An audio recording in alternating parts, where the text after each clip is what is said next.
which led us to ask the following question. Exactly what are the demands of today's classrooms?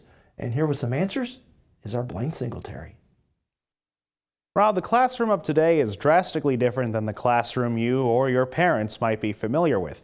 Digital technology has transformed the way students learn and the way teachers teach. It's programming day at this STEM class in Independence Elementary School in Yukon.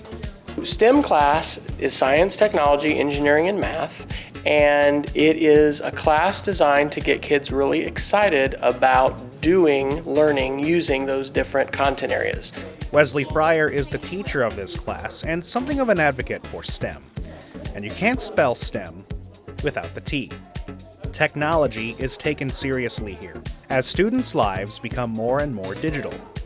Well, technology is huge. I mean, we tend to look at technology today and say, wow, look, technology, but it's really the tool of our day. If we're going to help students become full participants in the 21st century, they have to have access to those kinds of tools.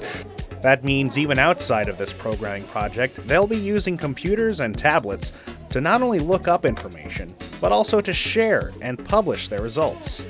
Fryer says that's essential in this new blended learning reality, where the physical classroom is merging with the online world. While that opens many doors for today's students, it also creates new challenges. It's an important thing that we didn't have to do back in the day because the textbook was where we got that content. And today, especially as a teacher, I would be so constrained if the textbook was all that we had. But it challenges me as a teacher to find that credible content and then to help my students become critical thinkers about that content. And it leads to more conversations than just, what is this? It's also, where did this come from? Who else is saying this? How do we know this is valid and true? This critical thinking plays a key role as classrooms like his move away from teaching to the test and favoring more project-based learning. It's like show and tell. Show me what you know. And there's a menu of media that you can use to do that. We're even beginning to see a menu of media students can choose from as far as how they attend class. When Fryer's day is done at school, he goes home and teaches an online course through video conferencing. I've been teaching graduate courses through the University of Montana, and I teach that over video from my house and online. So it's a blended class. His students, mostly teachers themselves, log in from all over the country for his course about using technology in the classroom. In a way, this online course works as a perfect example of what he's talking about. All of us are overwhelmed and fearful. And the easiest thing for me to do, not as much with students, but especially with adults, is to scare them and overwhelm them. So in doing a 7-part course like the one we're doing tonight, it really lets us bite small pieces at a time and lets the teachers create things and share them. And I love that model.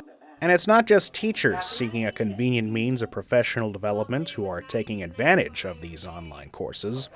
We spoke to David Soleil, who manages Washington State University's global campus. He says they treat their online courses like any others on campus. It's part of their job. They're teaching an online course. It's not an overload. It's not something extra. It's their job. And we work very hard to help faculty understand how to be effective in an online environment. And that means the instructor's job isn't done once the course is published.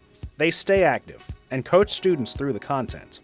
This is important since more and more college hopefuls might be choosing this path in the future. You're seeing a market open up for students that would have never set foot on a traditional campus, and now they have access to those programs. And in many ways, I see the online education as complementary to the on-campus rather than competitive. While it sounds great on paper, this shift towards digital learning is causing a lot of disruptions in the education field. From the way we teach to the way we're taught, and even the way schools and students buy textbooks. But Soleil says it's time for teachers and students young and old to ride this wave of change. Thinking about a different way of doing it is oftentimes uncomfortable for someone who has done it one way for so long.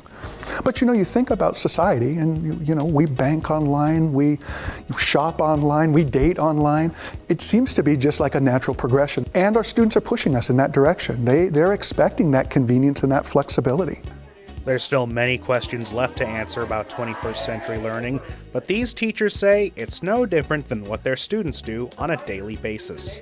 Again, Wesley Fryer. That's a lot of how we learn, is we try and see how it works, we get feedback, and we try again. It's just an iterative process of learning, and as teachers, we're all learning, you know. If we've stopped learning, we've probably stopped teaching. Now, when we return, we'll meet a product of these new blended technology classrooms who's now flying high in a Navy jet.